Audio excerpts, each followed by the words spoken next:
जिल्ह्यात तापमानाचा पारा जो आहे त्याने 40ची पार केलेली आहे.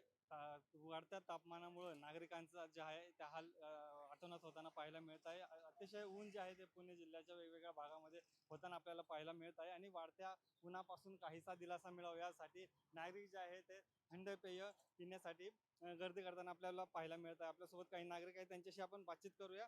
असं काय सांगणार, 40च्या वरती जे आहे पारा वाढल्याचं आपल्याला पाहायला मिळत आहे. ह्या उन्हामुळे काय कोणत्या प्रकारे आपल्याला त्रास होतो आणि आपण कसं संरक्षण करता स्वतःचं?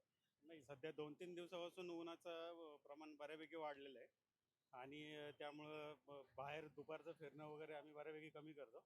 पण वर्किंग असल्यामुळे फिरावंच लागतं म्हणा. आणि संरक्षण म्हणावं तर हेल्मेट वगैरे किंवा रुमाल वगैरे वापरतो आम्ही. घरातून निघताना म्हणजे सुती कपडे वगैरे किंवा रुमाल जे काही असेल डोक्यावर, तर ते वापरणं आणि उन्हाच्या वेळेस बाहेर फिरणं सहसा टाळावं हेच प्रशासनाकडून तरी त्यांनी सांगितलेलंच आहे की तुम्ही दुपारच्या वेळेस फिरू नका. तर तेवढी काळजी घेतो आम्ही.